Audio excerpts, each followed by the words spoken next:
अस्सलाम dear students, hope you are well.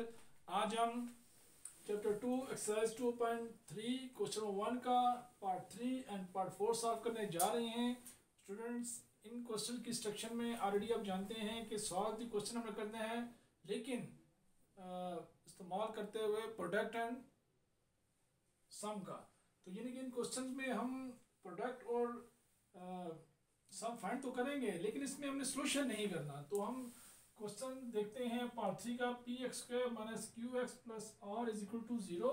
तो solution लिखने के बाद दोबारा क्वेश्चन को फिर एज इट इज लिख देंगे, P X square minus Q X plus R is equal to 0। तो हमने क्वेश्चन को एक दो बार फिर लिख दिया है। तो क्वेश्चन को लिखने के बाद इसको क्वेश्चन की 3 टर्म्स हैं, 1 2 3। तो पहली टर्म को हम कहेंगे a is equal to 1, b is equal to, जो पहली टर्म में है a, तो यहाँ पे x के साथ p है तो ये p बन जाएगा। इसी तरह दूसरी वैल्यू b जो है माइनस q है, और थर्ड टर्म जो है इज इक्वल टू r, यानी कि ये r के बराबर है। तो हम यहाँ पे फर्ज करते हैं, let alpha comma beta be the its root, या बी द रूट कह सकते हैं। तो अब देखिए अल्फा बीटा, तो हम इस सूरत में हम सम फाइंड करेंगे। तो अल्फा बीटा के दरमियान सम का साइन आ जाएगा, क्योंकि हमने ये एस का इस्तेमाल किया। Its S mean sum alpha plus beta is equal to, formula क्या है ये, माइनस बी ओवर ए। इसी तरह अब देखिए माइनस बी में क्या वैल्यू थी, माइनस क्यू। तो माइनस बी ये माइनस फार्मूले वाला आ गया, और माइनस क्यू ये वैल्यू में मिल गई। इसी तरह देखें ए की जगह हम इस्तेमाल करेंगे पी को, और सॉल्व करने के बाद minus minus plus Q over P, हमें क्यू और पी आंसर मिला सम का। इसी तरह प्रोडक्ट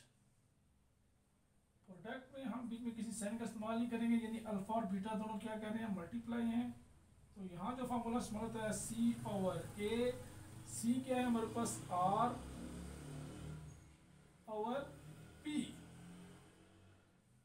तो चूंकि इसके साथ कोई साइन नहीं है, सिंपल ये सॉल्व नहीं हो सकता, तो यही इसका आंसर है। तो हम लिख सकते हैं S is equal to Q by P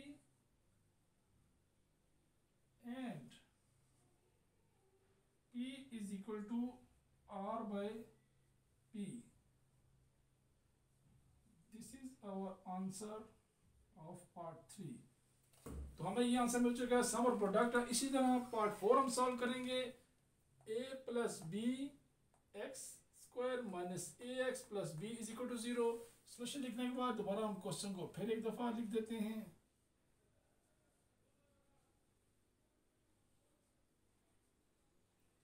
ये क्वेश्चन भी 3 टर्म्स पे मुश्तमिल है।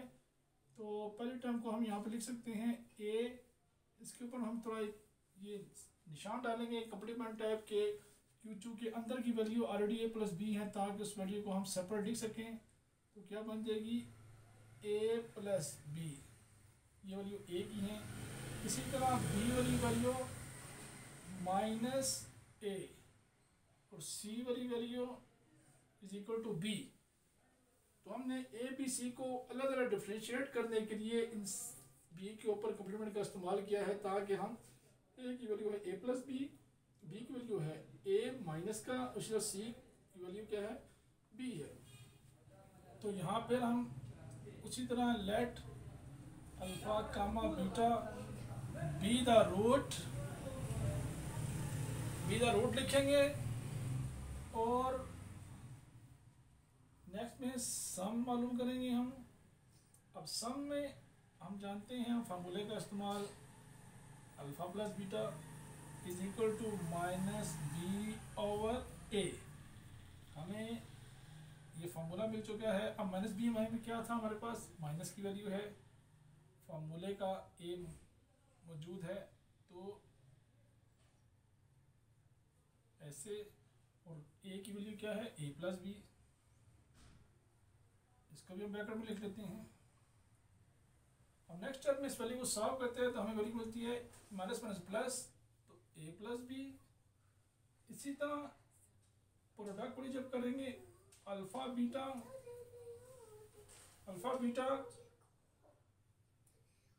सी बटा ए इज इक्वल टू, हम ये सॉल्व कर रहे हैं तो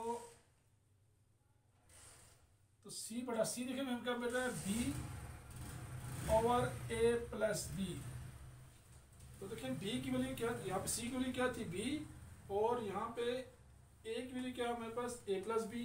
तो देखें ए बटा ए प्लस बी और बी बटा ए प्लस बी, यानी कि सम की वैल्यू हमें मिलेगी ए बटा ए प्लस बी और प्रोडक्ट की वैल्यू मिली B over A plus B. तो यहाँ हम लिख सकते हैं sum is equal to A over A plus B and product is equal to b over a plus b. So students, this is our final answer. Thank you very much.